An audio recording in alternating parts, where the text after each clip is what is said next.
सूरत अल-बक़रा आयत नंबर 198। अऊज़ु बिल्लाहि मिनश्शैतानिर्रजीम। बिस्मिल्लाहिर्रहमानिर्रहीम। लैसा अलैकुम जुनाहुन अन तबतगू फ़ज़लन मिन रब्बिकुम फ़इज़ा अफ़ज़्तुम मिन अरफ़ातिन फ़ज़्कुरुल्लाह इंदल मशअरिल हराम वज़्कुरूहु कमा हदाकुम व इन कुंतुम मिन क़ब्लिही लमिनज़्ज़ाल्लीन। सदक़ल्लाहुल अज़ीम।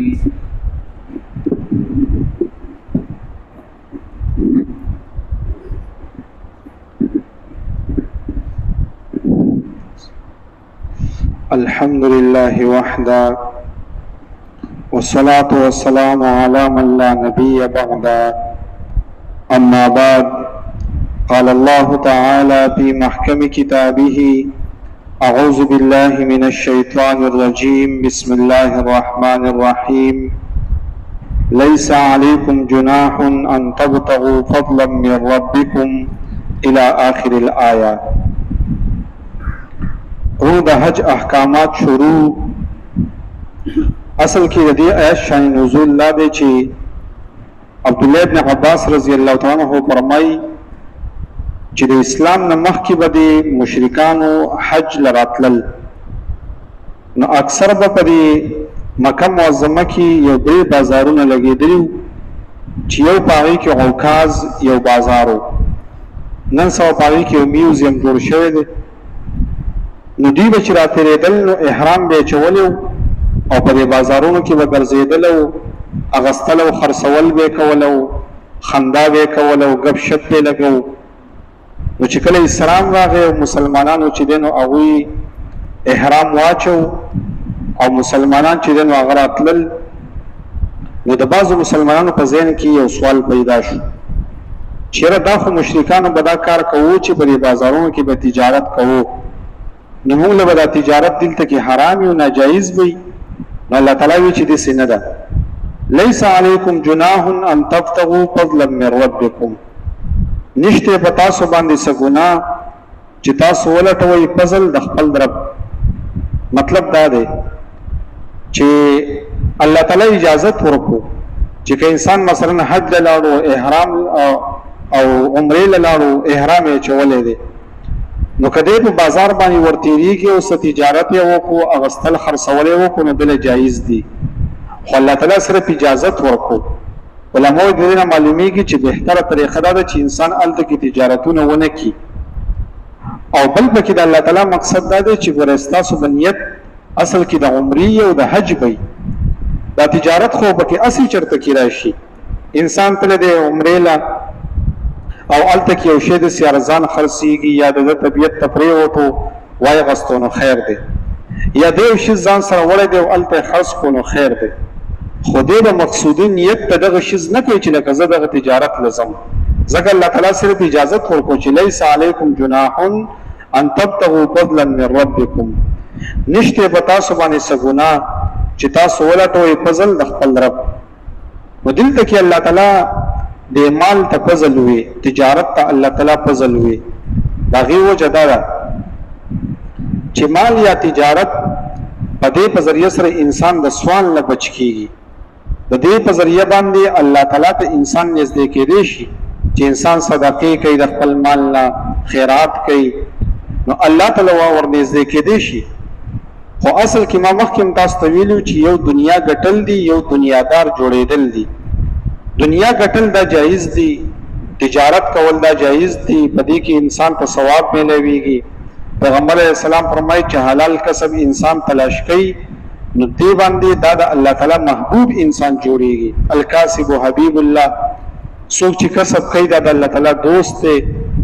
خو یو طرف ته شریعت دا و چې دنیادار به نه جوړیږي چې ستا ټول رابطې او ستا ټول سوچونه صرف په دنیا کې او آخرت ته نه وزګارېږي، نو دا شی بیا خطرناک دی. نو دلته الله تعالی اجازت ورکړو چې لیس علیکم جناح ان تبتغوا فضلا من ربکم، چې تاسو ولټوئ د خپل رب فضل. دویم فاذا افضتم من عرفات فاذكروا الله عند المشعر الحرام، چې کله تاسو د عرفات نه راکوشئ نو بیا د الله تعالی ذکر کوي د مشعر حرام خواته. او دا مشعر حرام چې دی نو دا په مزدلفه کې یو غر دی. نو دې مشرکانو به داسې چل کوو د قریشو چې دوی به ودرېدل په عرفات کې او بیا مزدلفې ته به دوی نه تله. مړه موږ لوی خلک یو، موږ اوس مزدلفې ته نه شو تللی. الله تعالی ورته وایي داسې مه کوئ، د ځان نه به کارونه نه جوړوئ. فاذا افضتم من عرفات فاذكروا الله عند المشعر الحرام. نو بیا به تاسو مزدلفې ته ځئ او هلته کې به د الله تعالی ذکر کوئ. علما وایي چې د عرفات ته عرفات ولې وایي؟ وایي د هغې وجه دا ده چې عرفات د معرفت نه دی، پېژنګېدلو ته وایي. وایي په دې ځای کې حضرت حوا او حضرت آدم علیه السلام د یو بل سره میلاو شوي وو. چې کله د جنت نه راکوز شوه نو آدم علیه السلام چې دی نو الله تعالی په دې سریلنکا په دې ځای کې کوز کړی او دا حوا ابی چې دی نو دا الله تعالی د هندوستان کې کوزه کړې وه. بیا دوی پیدل تلل نو د عرفات په دې میدان باندې دوی د یو بل سره میلاو شوه. نو عرفات ځکه ویلی کېږي چې حضرت حوا او حضرت آدم علیه السلام پکې یو بل پیژندلی یو. دویم دا چې عرفات ځکه ویلی کېږي چې حضرت ابراهیم علیه السلام پکې د خوب تعبیر پیژندلی و چې الله تعالی دلته کې ما ته چې کوم خوب ویلو او خپل زوی مې ذبح کوو نو الله تعالی په عرفات کې بیا ګټ راولېږو. نو ځکه عرفات ویلی کېږي چې ابراهیم علیه السلام پکې د خوب تعبیر پیژندلی و. دریم عرفات ځکه ویلی کېږي چې بنده پکې خپل رب وپېژني چې د عرفات په میدان کې انسان ودرېږي او دا ټول مسلمانانو سپینې جامې اغوستي او په دغه شړو غرونو کې الله تعالی ته دعا کوي او فریاد کوي نو خپل رب پیژني. نو عرفات ځکه وایي. څلورمه وجه عرفات ځکه وایي چې د ټول دنیا نه خلک راغلي نو یو بل سره پکې خلک میلاو شي، ته د کوم ځای نو یو بل وپېژني راوپېژني. نو عرفات ځکه ویلی کېږي. واذکروه کما هداکم. الله تعالی وایي ذکر کوئ لکه څنګه چې الله تاسو ته هدایت کړی دی.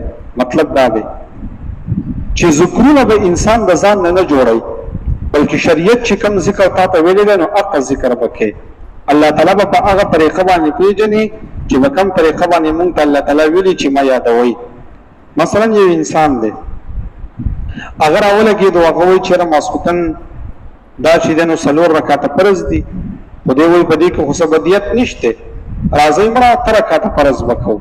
نو دا اوس په شریعت کې جایز نه دي ځکه چې الله تعالی او شریعت او پیغمبر علیه السلام مونږ ته داسې نه دي ښودلي. دغه شان ذکرونه پیغمبر علیه السلام مونږ ته ښودلي دي چې ګوره دې ټایم کې دا ذکر کوئ، دې ټایم کې دا ذکر کوئ. نو د ځان نه به شیزونه نه جوړئ، د ځان نه به یو شیز لازمې نه چې مثلا دا ذکر به دومره ځله کې، دا ذکر به دومره ځله کې او چې دی نو خلک دې په ټینشن مبتلا کړي دي او بس پاڼې دې ولې ورکړي دي او دا به 18 زره وي او بیا په بله ورځ باندې 19 زره وي او مثلا دومره تسبیح به پیدا کړي دا په زنانو باندې تقسیم کړي دا ذکر به دومره وکړي او بیا دا صورت به دومره ووایي دا به دومره ووایي. دا به شریعت کې نشته. ځکه واذکروه کما هداکم. ذکر به په هغه طریقه باندې کې چې کم الله تعالی تا ته ویلي دي په هغه طریقه به کې. پیغمبر علیه السلام چې تا ته کوم ویلي په هغه طریقه باندې به کې. نو د ځان نه چې څیزونه جوړوي دا په دین کې نوي کارونه دي. او پیغمبر علیه السلام فرمایي من احدث فی امرنا هذا چې چا زمونږ په دې دین کې نوی کار شروع کو وهو رد دا مردود دی. زمونږ په شریعت کې نوي کارونه نشي چې انسان د ځان نه جوړ کړي. ذکر، عبادت، تلاوت چې شریعت څنګه مونږ ته ویلې هغه شان کې به کوو. وان کنتم من قبله لمن الضالین. اگر کله دې نه مخکې تاسو نه خبره وئ. ثم افیضوا من حیث افاض الناس. بیا را کوزیږئ د هغه ځایږي نه چې خلک را کوزیږي. واستغفر الله. او د الله نه بخښنه غواړئ. نو چې کله مسلمانان دا حج پوره کړي الله تعالی ورته وایي اوس استغفار کوئ. ځکه پیغمبر علیه السلام به چې کله لمونځ پوره کړو نو د لمونځ نه بعد به یې وایي استغفر الله استغفر الله استغفر الله. د هغې وجه دا ده چې لوی عبادت دی نو موږ هغه شان نشو پوره کولی. نو انسان به د عبادت په اختتام باندې استغفار کوي. ان الله غفور رحیم. الله بخونکی مهربانه دی. فاذا قضیتم مناسککم. اوس دې د عربو خلکو به داسې چل کوو چې حج به وکړو بیا به ناسو په عرفات کې او یره زمونږ پلار نیکه داسې سړی دی او زمونږ خاندان داسې دی دا لګیا به بل به ورته زما نیکه ستا د نیکه نه ښه دی په دې کې به سته جګړه شو. نو الله تعالی ورته چې دا قصې پرېږدئ، عرفات کې په حج کې زما ذکر وکړئ، زما لوی بیان کوي. نو اوس هم مسلمانانو ته دا وایي چې تاسو حج ته لاړ شئ نو هلته کې بیا په ذل وخت مه تېروئ، په فیسبوک باندې، په موبایل باندې، په ټیک ټاک باندې، په دې باندې وخت مه بربادوئ، هلته زما ذکر وکړئ. تاسو به کتلي یو د میډیا نه خبر خلک کې په دې مزدلفه کې او په دې مینا کې په دې خیمو کې پروس کل داسې ویډیو وایرل شوی وه چې حاجیان پکې ناست وو، هلته کې چې دی نو لډوی پکې کول، لکه وخت یې پاس کوو نو لډوی کوله. نو اوس دا هم حاجي صاحب دی، دی به هم راغلی یو بیا به یې خیرات کړی چې لکه حاجي صاحب د حج نه راغی. دې وجې نه ګوره احادیثو کې راغلي دي چې دا کم خلک دا شیطانان ولي نو د دوی چې د چا حج قبول شي نو دا کاڼي فرشتې راواخلي او اسمانونو ته یې ویسي چې چا حج قبول شي. علما وایي چې مخکې به دا کاڼي نه جمع کېدل، دا به استغیبېدل، خو اوس چې دی نو په ډمپرو باندې او په ډېر کاڼي هلته کې جمع کېږي او هلته کې ورته هغوی ولاړ او د یو بل ځګي ته وړي. وایي دا ځکه جمع کېږي، علما وایي چې اکثر د خلکو حج چې دی نو هغه قبول نه وي، لکه ټول چې دی نو ریاکاري ده، ټول چې دی نو هغه فیسبوک ته خېجول دي او دغه شان ته کې ټول په صحیح طریقه باندې حج نه دی، نو ځکه الله تعالی اکثر نه قبلوي، نو هغه کاڼي چې دي هلته کې هغه جمع کېږي. نو دلته کې الله تعالی فرمایل چې د پلار او نیکه مدح پرېږدئ، راځئ زما ذکر وکړئ چې حج له تللی یئ. نو الله تعالی فرمایي چې فإذا قضیتم مناسککم فاذکروا الله کذکرکم آباءکم او اشد ذکرا. اوس هلته کې دوه قسمه خلک دي، بعضې خلک صرف دنیا غواړي او بعضې خلک داسې دي چې هغوی وایي یا الله موږ له په دنیا کې هم ښه زندګي راکړي او په آخرت کې هم راله ښه زندګي راکړي. الله وایي دا خلک افضل خلک دي چې دنیا هم غواړه آخرت هم غواړه. ومن الناس من يقول ربنا آتنا في الدنيا حسنه وما له في الاخره من خلاق. په آخرت کې بوله حصه نه، مطلب دا دی چې په آخرت کې متقیان او مؤمنانو له الله کومه حصه ورکوي، نو دا څوک چې صرف دنیا غواړي په آخرت کې به حصه نه. ومنهم من يقول ربنا آتنا في الدنيا حسنه. بعضې داسې وایي چې یا الله موږ له په دنیا کې هم ښه بدله راکړي. په دنیا کې ښه بدله څه ده؟ نیک اولاد، دا ښه بدله ده چې الله تعالی چاله ورکړي. دغه شان د کې نیک بیبي، دا ښه بدله ده چې په دنیا کې الله چاله ورکړي. دغه شان د نیک اعمالو توفیق، دا ښه بدله ده چې الله چاله ورکړي. حلال مال چې الله چاله ورکړي، دا ښه بدله ده. دغه شان د کې پراخه کور چې الله تعالی چاله ورکړي، دا ښه بدله ده. دغه شان د کې نرمه سورلي چې الله تعالی چاله ورکړي، نو دا غوښتل پکار دي ربنا آتنا فی الدنیا حسنه، چې الله تعالی موږ په دنیا کې ښه ژوند راکړي، وفي الآخرة حسنه، او په آخرت کې موږ ښه ژوند راکړي. مطلب دا دی چې جنت راله راکړي، خپل دیدار راله راکړي او ښه بدلې راله راکړي. وقنا عذاب النار، او موږ وساتې د عذاب د اور نه. الله تعالی فرمایي اولئک لهم نصیب مما کسبوا. دا هغه خلک دي چې دوی دپاره حصه ده چې څه یې ګټلي دي. والله سریع الحساب، الله ډېر زر حساب کوونکی دی. الله بدله تاسو درکوي چې څوک د الله دپاره عبادت کوي. نو دې آیاتونو کې الله تعالی دا فرمایي لیس علیکم، نشته پتاسو، جناح سګنا، ان تبتغوا چې تاسو ولټوئ، فضلا من ربکم، فضل د خپل رب د طرفه. فاذا افضتم، چې کله تاسو راکوشئ، من عرفات، د عرفات نه، فاذکروا الله، ذکر کوئ د الله تعالی، عند المشعر الحرام، په مزدلفه کې، واذکروه، ذکر کوئ د الله تعالی، کما هداکم، لکه څنګه چې الله تعالی تاسو ته هدایت کړی دی.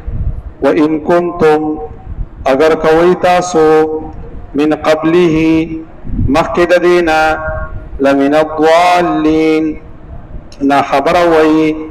ثم افیضوا، بیا راکوشئ، من حیث افاض الناس، د کوم ځای نه چې خلک راکوزیږي.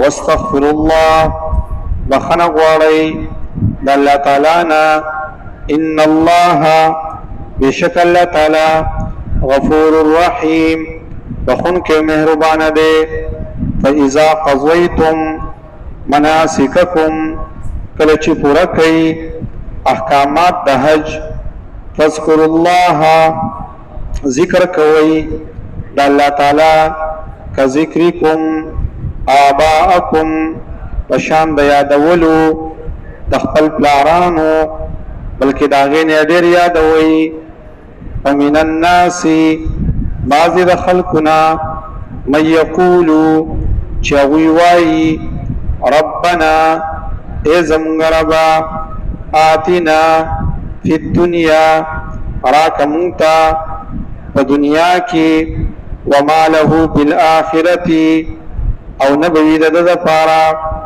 په آخرت کې من خلاق څه حصه ومنهم من یقول او بعضې هغه دي چې هغوی داسې وایي ربنا ای زمونږ ربه آتنا راکه مونږ ته فی الدنیا په دنیا کې حسنتن ښه بدله وفي الآخرة او په آخرت کې حسنتن ښه بدله وقنا عذاب النار او وساتې مونږه د عذاب د اور نه اولئک دغه خلک لهم نصیب د دوی دپاره حصه ده مما کسبو چې څه یې ګټلي دي والله سریع الحساب الله زر حساب کوونکی دی